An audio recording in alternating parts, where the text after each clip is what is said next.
Today on the Morning Edition, Christmas comes not once, but twice a year. The Christmas in July toy run took place over the weekend, bringing many a smile to young faces. We'll take a look. Plus, a beautiful Saturday was filled with splashes of color in Eagle River at a race aiming to help raise funds for a good cause and have a little fun in the sun. We'll show you their mission.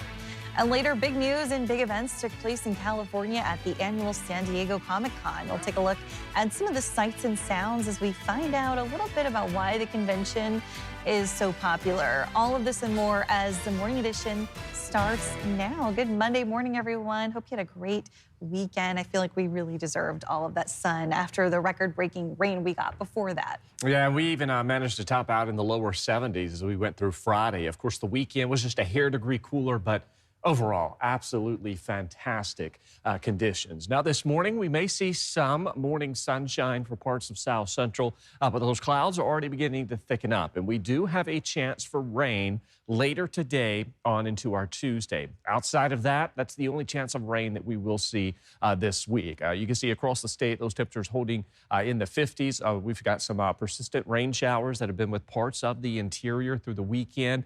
This morning, the showers are more isolated to scattered in nature. That activity continues to shift south and will build into South Central later this afternoon into the evening hours. And we are seeing some rain as you head out towards southwestern parts of the state this morning. So the first half of the day, largely going to be quiet across South Central. And then as we head throughout the afternoon and evening hours, that's where we're going to see that rainfall build back in across the region. And if you live, the farther north you live, the better your chance of seeing rain. The closer you live to the coast, the better your chance of staying on the dry side with just a slight chance you could see some passing showers. Some areas waking up to some sunshine, so that is the breaks in the clouds, or at least the early morning sunshine you'll see before those clouds thicken up as we head throughout the day. And you can see the chance for rain, nothing significant. This is not going to be widespread by any means.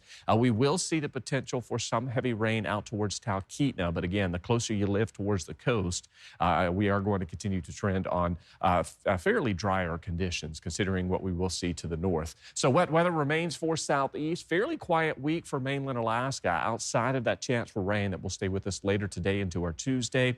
And of course, we're going to be chasing 70 again across South Central as we head through the close of this month and welcome in August. I'll have more on that and that 7-day forecast for you coming up. All around Anchorage on Sunday, motorcycle engines gave way to the feeling of Christmas cheer under the summer sun. A Bait of Anchorage and Alaska Vets Motorcycle Club held their yearly Christmas in July toy run to create happy holiday memories for kids all over town. Charlie Fellows takes us along. That's going to look like a sea of motorcycles with people who care about their community. It's going to be loud. But they're going to come here, and the kids are going to come out, and they're going to give Christmas toys in July out of the love in their hearts for this community. It's kind of a midsummer type thing, and everybody loves it. You know, everybody's thinking winter, cold, and here we are all on motorcycles. We've got a sleigh being pulled by a motorcycle, so it's pretty awesome. We really love doing it. Give back to the community.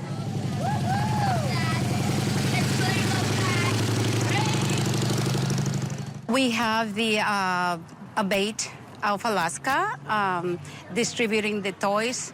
And then look, you got a robot? It's distributing not just only in McKinnell, but also to the different hospitals here in Alaska, in Anchorage. The elves got It speaks of a desire to help people, to support people in some of the hardest and difficult challenges of life. It speaks to a desire to see children smile. When you pull up to the, like here, and you see the kids' faces, and they get so excited, and it's just amazing. It's an amazing feeling. That feeling will never get old.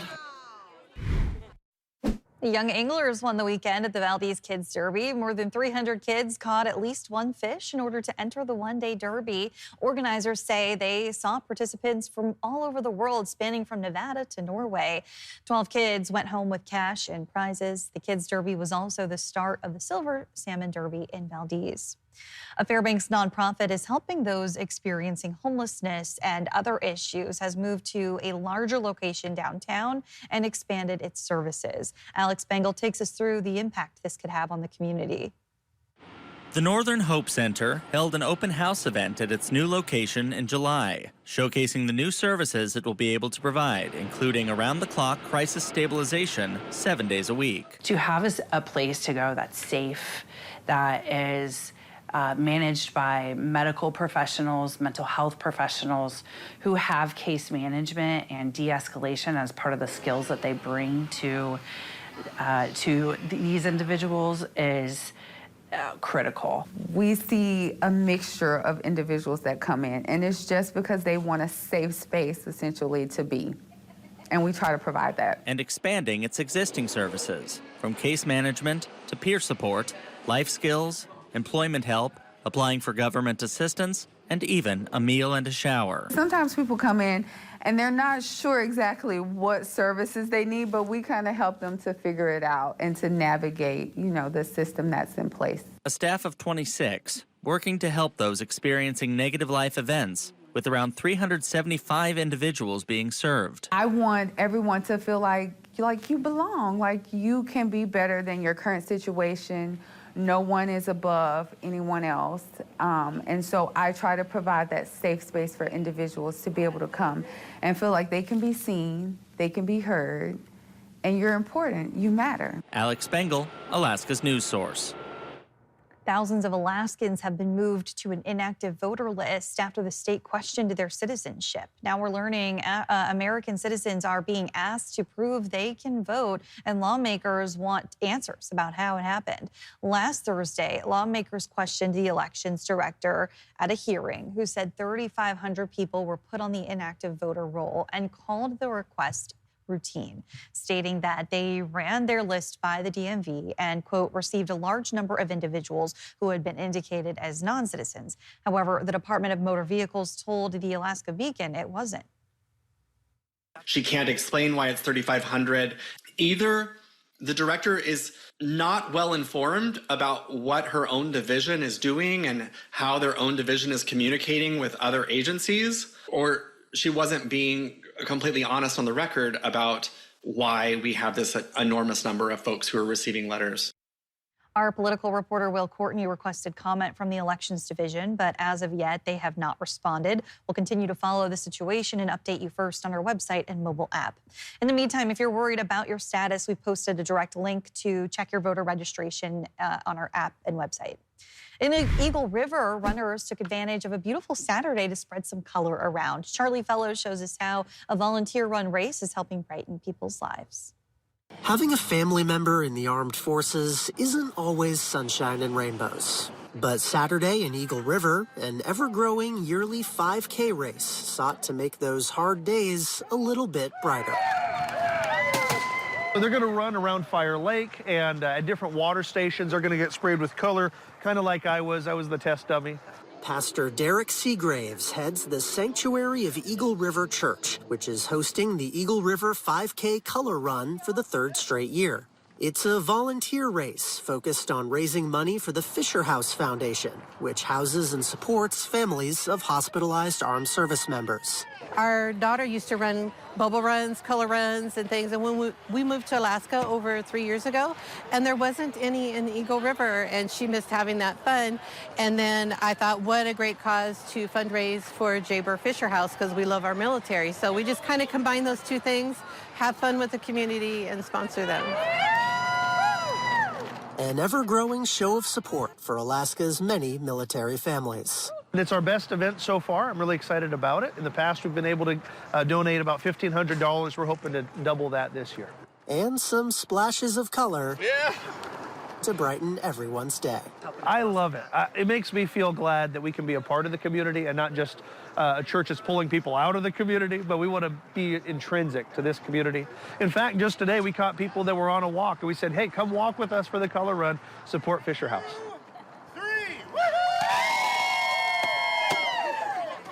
Charlie Fellows, Alaska's news source.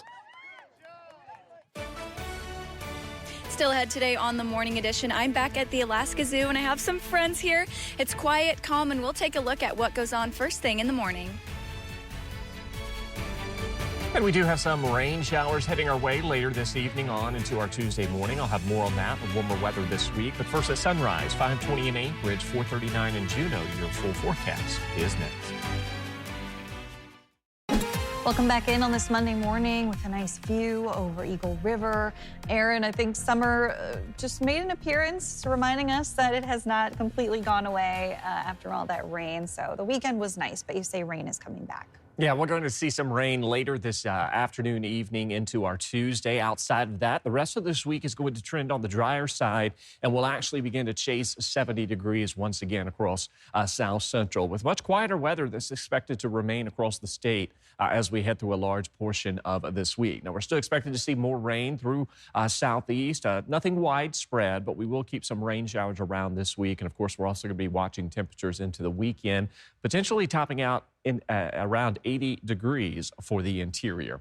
Now, when it comes to the rainfall this morning, it's really extending from the interior through parts of southwest Alaska. We've got a frontal system draped across the state that's still leading to some light snow showers for parts of the slope. And as that system continues to drop to the south, we'll see some increasing rainfall across South Central later this evening. Check out these temperatures: 44 in Kotzebue, 32 in Dead Horse, 52 in McGrath, as well as Juneau, and then 48 degrees in Seward. Now, you can really see where that frontal boundary is located as you head really northwest of Fairbanks. That's where we're seeing that frontal boundary. That's where temperatures have actually cooled off, anywhere from about a few degrees to nearly 16 degrees colder than this time yesterday. And now the rest of the state largely on the warmer side, largely due to the cloud coverage increase through the overnight hours. But with that frontal boundary, we are going to see some increasing rain showers as we head into the late afternoon and early evening hours. So there's that light snow we've got for parts of the slope, the eastern Brooks Range. You can see some showers persist through the interior, and then that builds into South Central as we head through the latter portion of today and on into our Tuesday. Now, better chance for rain will be through parts of the Susitna Valley, south through at least northern parts of the Kenai.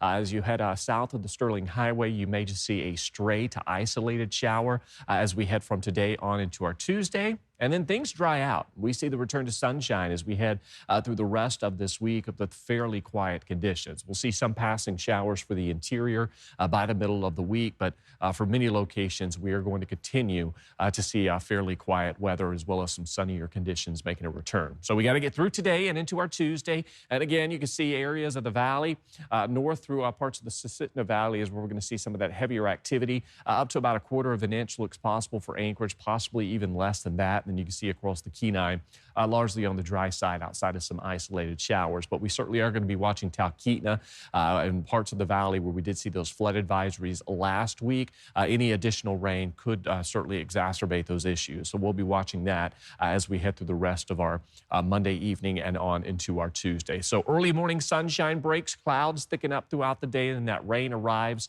as we head into the evening hours. Starting off as just a light rainfall, and then it kind of becomes more steady through the overnight hours into early tomorrow morning. So the rest of the week, you can see dry. We've got partly cloudy skies returning by Wednesday, carrying us through the weekend, and daily highs, Kristen, potentially topping out in the lower 70s for parts of South Central. So we've got past that 2-week stretch of some rainfall, and we finally got the return to summer. So it looks like Mother Nature got everyone's, upset when it comes to the rain. Look, yeah, we deserved this past weekend that we just saw. It was great. Thanks, Aaron. We saw orphan baby animals at the Alaska Zoo a couple weeks ago, and this morning we're back for a different look at the morning happenings there. Danny Tompkins joins us live from inside the gates of the zoo. Danny, how's it going there? Hi, Kristen. It's going great. It's a beautiful morning here at the zoo, and it is calm and quiet today. A lot of the animals are just waking up and ready for their feedings. And I'm joined here with Bree Hitchcock, and we're going to talk about some things that people may not know about the zoo. Talk about where we're at right now. Yeah, so we are in kind of a back area of the zoo. We're currently on one of our bridges that crosses over a creek that runs through the zoo. It's a pretty special creek because it is spring-fed, so it's supplied by underground water and it's constantly moving, and therefore it never freezes. So it travels through our brown bear habitat, our moose habitat, and it provides them constant year-round water. And we also have a couple trumpeter swans that live here at the zoo. There's no netting or enclosure for them, so they're free to come and go as they please, but they choose to stay here. They have this constant running water, a food source, and a safe environment. Yeah, we could see them through the bushes there a little bit, but they didn't want to quite come say hi. I know you said something that surprised me was the gardening here is done on site. Talk a little bit more about that. Sure. Well, we have dozens of native trees and plants, but also our gardeners will plant 4,000 to 6,000 seeds every year, and that helps supply plants to our hanging baskets and flower beds. This attracts a ton of pollinators, especially honeybees. Okay, awesome. I think that's just awesome. And over here, it looks like we've got a couple friends. Who do we have this morning? Sure, this is Beaker. He's come up to say hello. Glenn, the other moose, is kind of further in the background. He's a little shy this morning. That's okay, it's early. Still waking up. Yeah. And across the trail, we have two lively coyotes who are very awake as opposed to Glenn.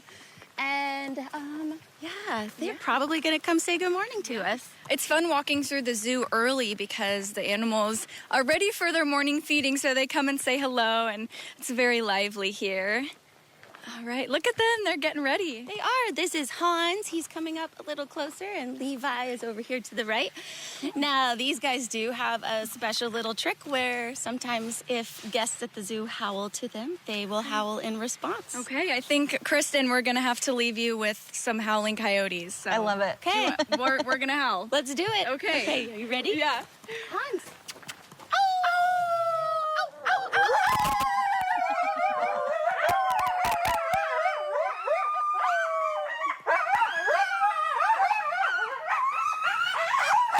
Well, if that's not a wake-up call, I don't know what is. Thanks for listening to our podcast. Click subscribe so you can get the latest podcasts from Alaska's news source automatically. And stay up to date with breaking news and in-depth reporting. Available for free 24/7 with the Alaska's news source app.